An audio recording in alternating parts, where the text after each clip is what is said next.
2025 BYD Atto 2 Review, International First Drive. Chinese giant BYD is bringing what looks set to be the most affordable electric SUV to the Australian market later this year. And it's got all the ingredients it needs to be even more successful than the popular Atto 3. Likes will come at an attractive price point. Interior tech, upmarket interior finishes. Dislikes, compromised driving range, middling driving experience, limited fast charging rate. 2025 BYD Atto 2. BYD will soon have a new electric SUV in its Australian ranks. Named the Atto 2, it's essentially a jacked-up version of the Dolphin with a slightly longer body but a shorter wheelbase, which gives it a pudgy, slightly top-heavy look, an effect not helped by the somewhat undersized 16-inch alloys on our China market test model. We're likely to get 17-inch versions down under, but it's a neat thing overall, with blacked-out A-pillars and a floating C-pillar, chunky black cladding at the bottom of the doors, and attractive Chinese knot tail lights beneath a racy twin ridge spoiler. Size-wise, it's a direct rival to the Kia EV3. It's 4,310 mm length, making it 1 cm longer. But when prices are announced for the Atto 2, we're expecting it to come in a good $10 or more below the Korean model's $47,600 base price. Meaning it's not quite as straightforward a comparison. In that sense, it sits somewhere between the Kia EV3 and the Hyundai Inster, offering the space of the EV3 at a price somewhat closer to the brilliant, but considerably smaller, Inster, and it's inside where that space benefit will be most keenly felt. With the Atto 2 offering plentiful room in both the front and the rear, where foot, knee, and headroom are all in abundance thanks to a more upright seating position. Like in other BYDs, it's a pleasant and well-built interior with soft touch materials on most of the upper surfaces. The things understandably get a bit harder the lower you go. Decked out in a two-tone scheme of black and cream, the interior ambience is quite uplifting, and makes good use of the large panoramic roof that lets a ton of light inside the cabin. Thankfully, it also comes with an electric sunblind to keep the sun out on the kind of hot days we're quite used to. The dashboard is typical electric car fare with a 12.8-inch central screen, or 10.1-inch if you opt for the Essential package rather than the Premium. Sat proudly upon a virtually button-free console. And as in other recent BYDs, this one rotates into portrait mode at the touch of a button. This screen runs BYD's D-Link 100 system, which features tiles on the main screen for quick access to key items, a toolbar along the bottom to adjust the two-zone climate control and access the seating menus, and a split-screen button too, which neatly lets you put two apps side by side depending on what you want to see. While not available on our car, we will get Android Auto and Apple CarPlay built in too, and intelligent voice control and over-the-air updates. Beneath this, there are drive mode, parking, window demister, and volume toggles and switches if you need them, plus a button to turn the car off, which if you don't drive a BYD, you'll likely forget to do more than once, at least until you get used to it.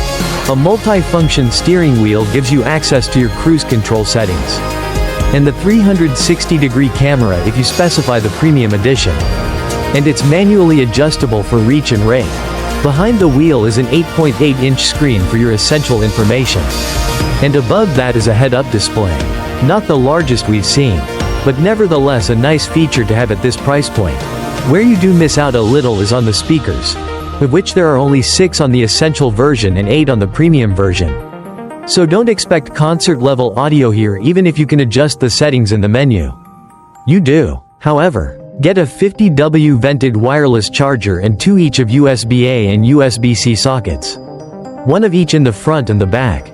All seats come decked out in artificial leather. And in the front there's heating too.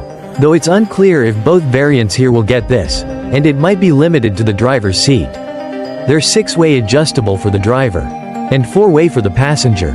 Overall, they're quite comfortable and come with a stylish one-piece design with reasonable lateral support. The driver's seat is more than adequately adjustable in the height dimension, meaning even tall drivers will be able to sit low in the car if desired.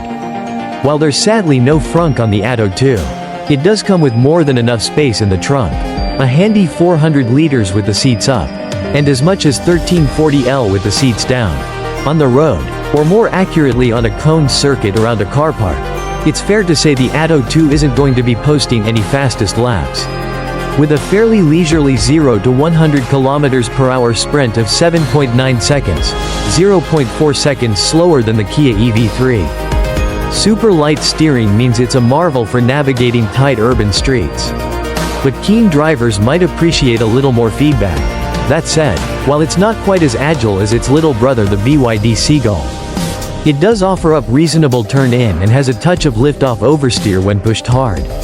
It rides pretty well too, with shallow-ish speed bumps giving the Atto 2 no major cause for concern, other than a rattly parcel shelf. But it does roll a touch in corners thanks in part to those tiny wheels with big sidewalls.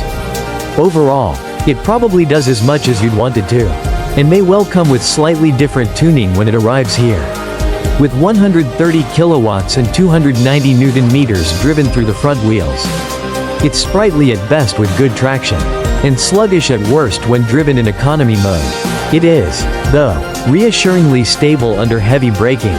We weren't able to get any meaningful consumption data, but BYD claims it can go as far as 312 kilometers WLTP on a single charge thanks to the 51.13 kilowatt-hours LFP blade battery, and will charge from 30 to 80% in 28 minutes with up to 65 kilowatts DC fast charging.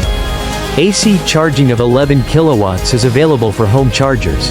Obviously, testing out the safety of the Atto 2 wasn't part of the test, but it offers 6 airbags and a bunch of active and passive safety features. Likely enough to get it a 5-star NCAP rating like the Dolphin before it. But we'll await an official score on that front. Overall, though, a very pleasant first impression.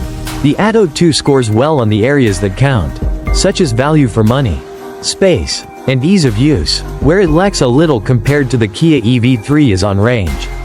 The EV3 coming with a far larger battery, and it isn't so exciting to drive. However, it makes up for that with solid tech, including a Bluetooth key by the way, a solid standard kit list, and a good driving position. If the price hits right, there's every reason to believe our preference for SUVs will turn the Atto 2 into something of a bargain smash hit that we'll soon be seeing everywhere.